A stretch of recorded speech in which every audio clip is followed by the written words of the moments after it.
If you open your kitchen cupboard right now and pull out a bag of coffee, you're holding the end result of the most successful price-fixing conspiracy in modern history. That coffee in your hand was touched by a cartel that operated for decades with the full blessing of the United Nations. A cartel that controlled the second most traded commodity on Earth after oil. A cartel that held 50 countries in its grip and determined whether millions of farmers ate or starved. For 30 years, from 1962 to 1989, the coffee you drank wasn't priced by the free market. It was priced by a secret committee meeting in London. They decided how much coffee could be shipped, where it could be sold, and what price you would pay for it. They had the power to create artificial shortages. They could flood the market or choke off supply with a single vote. And the most remarkable thing? The United States government not only tolerated this cartel, it helped design it. This is the story of the International Coffee Agreement. It's the story of how the Cold War turned your morning ritual into a geopolitical weapon. It's the story of a cartel that collapsed not because anyone dismantled it, but because it couldn't survive its own success. And it's the story of what happened when the invisible hand of the market finally broke free and crushed the farmers the cartel was supposed to protect. To understand how the coffee cartel was born, you need to understand the economics of addiction. And make no mistake, coffee is an addiction. By the 1960s, Americans were drinking 3 cups a day on average. Europeans weren't far behind. Coffee had become essential. It was the fuel that powered the industrial world. Workers needed it. Soldiers needed it. Office workers needed it to function. But here's the problem with addiction from an economic perspective. When you're addicted to something, you keep buying it even when the price goes up. The economists call this inelastic demand. What it really means is that the buyer has lost their negotiating power. If the price of coffee doubles, you might grumble, but you still buy it. You just cut back somewhere else. Now, flip this around and look at it from the seller's perspective. If you're a coffee farmer in Brazil or Colombia, you have the opposite problem. You can't just stop growing coffee when the price drops. Coffee trees take 3 to 4 years to mature. Once you plant them, you're locked in. You have to harvest the crop even if the price has collapsed because you need some income to survive. And you can't easily switch to another crop because the land, the knowledge, the processing infrastructure, everything is specialized for coffee. This creates a trap. The coffee market swings wildly. In a good year, when the harvest is large, the price crashes. Farmers go bankrupt. But they can't leave the industry because they've invested everything in those trees. In a bad year, when frost kills the Brazilian crop, the price skyrockets. But the farmers who survived can't take advantage because they have no crop to sell. The only winners are the speculators in New York who trade coffee futures. By the late 1950s, this boom and bust cycle was creating political instability across Latin America. Coffee was the economic lifeblood of countries like Colombia, Guatemala, El Salvador, Ethiopia, and Uganda. When the price crashed, governments fell. When governments fell, revolutionaries rose. And in the 1950s and 60s, those revolutionaries were reading Marx and looking to Moscow for support. The United States watched this instability with growing alarm. This was the height of the Cold War. The domino theory was the ruling doctrine. If one country in Latin America went communist, the thinking went, the rest would follow. And the coffee price crashes were pushing countries toward the edge. In 1959, Fidel Castro took power in Cuba. He nationalized American property. He aligned with the Soviet Union, and he began exporting revolution across Latin America. The CIA looked at the map and saw a nightmare. Guatemala, Honduras, El Salvador, Colombia, Brazil, all of them were coffee economies. All of them were vulnerable. All of them could be the next Cuba. So the Americans made a cold calculation. They decided that stabilizing coffee prices was a matter of national security. They decided that a controlled cartel was better than a communist revolution. They decided to rig the market. This brings us to one of the most unusual diplomatic negotiations of the Cold War. In 1962, representatives from 42 countries gathered at the United Nations in New York to sign the International Coffee Agreement. On one side of the table sat the producing countries: Brazil, Colombia, the Central American states, the African nations. They wanted high, stable prices. On the other side sat the consuming countries: the United States, the European powers, Japan. They wanted low, stable prices. These two groups had opposite interests, and yet they managed to agree on a cartel. How? The answer is that the negotiation wasn't really about coffee. It was about communism. The Americans made this explicit. They told the consuming countries that they would accept higher coffee prices as the cost of keeping Latin America stable and out of Soviet hands. They framed the International Coffee Agreement as a foreign aid program disguised as a trade treaty. The architecture of the cartel was elegant in its simplicity. Each producing country was assigned an export quota. This was the maximum amount of coffee they could sell to the consuming countries in a given year. If the price fell below a certain floor, the quotas would be cut, restricting supply and pushing the price back up. If the price rose above a certain ceiling, the quotas would be increased, flooding the market and bringing the price down. The quotas were enforced by a certificate system. Every bag of coffee that crossed an international border had to have a stamp from the International Coffee Organization in London. If you tried to ship coffee without the stamp, the importing country would seize it. The cartel had teeth. For the producing countries, this was salvation. For the first time, they had a guaranteed income. They could plan, they could invest. They knew that even if they had a bumper crop, the price wouldn't collapse because the quotas would prevent oversupply. The coffee farmers of Colombia and Brazil celebrated. The International Coffee Agreement was hailed as a triumph of international cooperation, but there was a problem lurking beneath the surface. The cartel was creating a two-tier market. Inside the cartel, coffee sold at the official price. But outside the cartel, in the free market, coffee was selling for much less. This gap created an overwhelming incentive to cheat. The quota system worked like this. If you were Brazil, you could only sell a certain amount of coffee to the United States or West Germany, but you could sell unlimited coffee to countries that weren't part of the agreement. The problem was that most of those countries didn't drink much coffee. So what did they do with it? They became smuggling hubs. Coffee would be shipped from Brazil to Lebanon or Morocco or Singapore. On paper, the final destination was these countries. In reality, the coffee sat in a warehouse for a few weeks. Then it was relabeled and reshipped to the United States or Europe through a maze of shell companies and fake paperwork. The certificate system was being gamed. By the early 1970s, an estimated 1/5 of the world's coffee was moving through these smuggling channels. The cartel was leaking. But as long as the price stayed high enough, no one complained too loudly. The producing countries were still earning more than they would in a free market. The consuming countries were paying more, but they accepted it as the price of Cold War stability. And then came the frost. In July 1975, a catastrophic frost hit the coffee-growing regions of Brazil. Brazil was the Saudi Arabia of coffee, producing nearly a third of the world's supply. The frost killed millions of coffee trees. It wiped out an entire year's harvest. Overnight, the global supply of coffee dropped by a third. The price exploded. Coffee prices shot up and kept climbing. By 1977, coffee was trading at historically high levels. Adjusted for inflation, this was the highest price in the history of the commodity. In the supermarkets of America, cans of coffee that used to be affordable were suddenly multiple times more expensive. Consumers were furious. They organized boycotts. They demanded investigations. The cartel faced its first real crisis. The quotas were supposed to stabilize prices, but now the quotas were irrelevant. There simply wasn't enough coffee in the world. Brazil couldn't fulfill its quota because the trees were dead. The other producing countries were selling every bean they had at sky-high prices. The crisis revealed a fundamental flaw in the cartel's design. It could control supply, but it couldn't control nature. When a frost or a drought hit, the whole system broke down. And worse, the high prices triggered an unintended consequence. They encouraged new countries to start growing coffee. Before the 1970s, coffee was grown mainly in Latin America and a few African countries like Ethiopia and Kenya. But after the price spike, entrepreneurs in Asia saw an opportunity. Coffee trees were planted in Vietnam, Indonesia, Thailand. These countries weren't part of the cartel.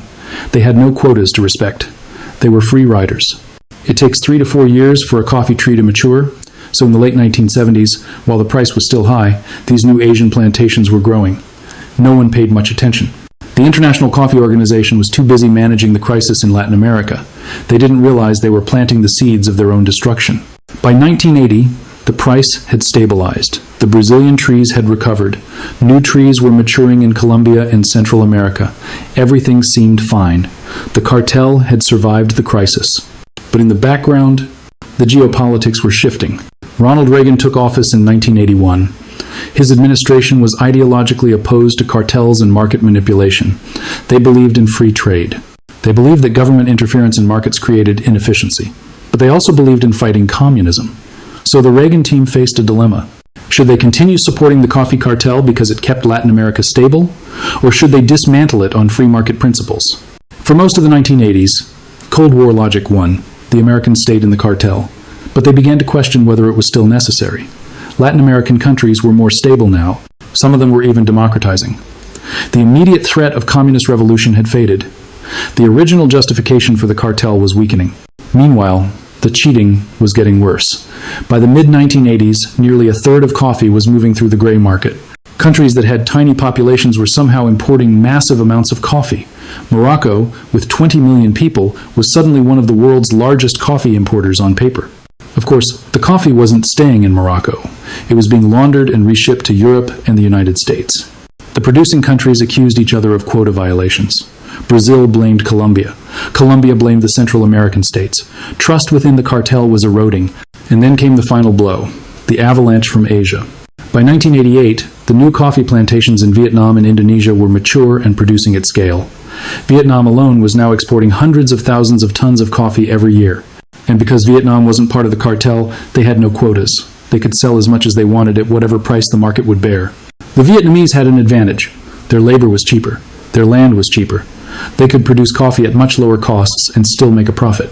Meanwhile, the Latin American farmers were locked into the cartel system, holding back production to keep prices high. They were watching from the sidelines as Vietnam stole their market share. In 1989, the International Coffee Agreement came up for renewal. The producing countries wanted to continue the quota system, but they also wanted to include the new Asian producers. They wanted Vietnam and Indonesia to accept quotas. The Asian countries refused. Why would they voluntarily limit their sales when they were just starting to profit? The consuming countries, led by the United States, saw an opportunity. They proposed that the agreement should continue, but without quotas. It would be a monitoring organization, not a cartel. The producing countries rejected this immediately. Without quotas, there was no point. The whole purpose of the cartel was to control supply. The negotiations collapsed. On July 4th, 1989, the quota system of the International Coffee Agreement was suspended. After 27 years, the cartel was dead. The free market was back. What happened next was a catastrophe for the producing countries. Without quotas, everyone rushed to sell as much coffee as possible. Brazil opened the taps. Colombia increased exports. The Central American states harvested everything they could, and Vietnam kept flooding the market with cheap coffee. The price collapsed. Coffee prices plummeted through the 1990s and into the early 2000s. Adjusted for inflation, prices reached the lowest levels in a century. It was lower than the price during the Great Depression. For the coffee farmers, it was an apocalypse. Millions of small farmers across Latin America and Africa could not survive at these prices. They were losing money on every harvest. They had no choice but to abandon their farms. In Colombia, the coffee-growing regions descended into chaos. Farmers couldn't pay their debts. They couldn't feed their families. Many of them turned to the only crop that was profitable, coca, the raw material for cocaine. The collapse of the coffee cartel directly fueled the cocaine trade. The drug cartels moved into the abandoned coffee farms and turned them into coca plantations. In Central America, the coffee crisis contributed to massive migration. Farmers who had worked the same land for generations left for the cities or headed north toward the United States. The refugee flows that we see today have many causes, but the collapse of coffee prices in the 1990s and early 2000s was one of them. In Ethiopia, the coffee crash wiped out more than half of the country's export earnings. The government faced bankruptcy. In Uganda, coffee farmers rioted and burned government buildings. The social fabric of coffee-dependent countries was tearing apart. And what about the consumers in rich countries? Did they benefit from the low prices? Not really. The retail price of coffee in supermarkets barely budged. The price had dropped, but not nearly as much as the farmer's income had collapsed. This reveals the dirty secret of commodity markets. When the price paid to farmers drops dramatically, the price to consumers might drop only slightly. The difference is captured by the middlemen, the traders, the roasters, the retailers. In the coffee industry, 4 giant companies control the roasting and distribution: Nestlé, Procter & Gamble, Sara Lee, and Kraft. These companies made record profits during the coffee crisis of the 1990s while the farmers starved. The collapse of the coffee cartel is a case study in the double-edged nature of free markets. Yes, cartels are inefficient. Yes, they distort prices and create incentives for cheating. Yes, they protect inefficient producers at the expense of consumers. All of that is true. But the alternative, a completely unregulated market dominated by a handful of multinational corporations, can be just as destructive. The coffee market today is technically free, but it's not fair. The farmers have no bargaining power. They're price takers, not price makers. When Starbucks decides what to pay for beans that end up in expensive lattes, the farmer has no choice but to accept. They can't hold out for a better price because they need the money to survive. Meanwhile, Starbucks has the market power to set prices because they control the brand and the distribution. There have been attempts to fix this. The fair trade movement tries to guarantee farmers a minimum price, but fair trade coffee represents less than 5% of the global market. It's a niche, not a solution. Some economists argue that the market will eventually correct itself. They say that if the price is too low, farmers will leave the industry, supply will drop, and the price will rise. But this assumes that farmers have options. In reality, if you're a 50-year-old coffee farmer in rural Colombia, you don't have the education or the capital to switch to another career. You're trapped. The market's correction mechanism involves you and your family going hungry. The legacy of the coffee cartel haunts us today. We see echoes of this in every commodity market dominated by poor countries selling to rich countries. Cocoa farmers in West Africa face the same trap. They produce 70% of the world's chocolate, but they've never tasted a chocolate bar because they can't afford it. The cocoa price is set in London and New York by traders who've never seen a cocoa tree. We see the same pattern with lithium for electric car batteries, with cobalt for smartphones, with rare earth minerals for wind turbines. The raw materials are extracted by poor workers in poor countries at prices set by rich corporations in rich countries. The International Coffee Agreement was an attempt to rebalance this equation. It failed, but it failed for instructive reasons. The cartel couldn't survive because it couldn't adapt to change. It was designed for a world with a small number of stable producers. When new producers entered the market, the system broke. It couldn't survive because the financial incentive to cheat was too strong. When the gap between the cartel price and the free market price got too wide, everyone started smuggling. And it couldn't survive because the geopolitical justification disappeared. Once the Cold War ended, the United States had no reason to subsidize Latin American stability through artificially high coffee prices. But here's the uncomfortable question. Was the world better off with the cartel or without it? From 1962 to 1989, coffee farmers had stable incomes. They could send their children to school, they could invest in their farms, the boom and bust cycle was smoothed out. Yes, consumers paid a bit more. Yes, there was cheating. Yes, it was economically inefficient. But millions of families had dignified lives. After 1989, the market was free and efficient. Coffee was cheap and abundant. But those same millions of families fell into poverty, fled their homes, or switched to growing cocaine. The efficiency of the market came at the cost of human suffering that we're still dealing with today. The next time you pour yourself a cup of coffee, remember that you're drinking the end result of this history. That coffee was probably grown by a farmer earning poverty wages. It was probably traded by a commodity speculator who made more money in minutes than the farmer made in a year. It was probably roasted by a corporation that spent more on marketing than they paid to the farmer. The cartel is gone. The market is free. And the farmers are poorer than ever. The question we still haven't answered is whether that freedom was worth the price. I'm Malcolm, and this is where history meets economics. Subscribe now. If you think this documentary is wrong, explain where. If you think it's right, explain. Here's another moment where history met economics.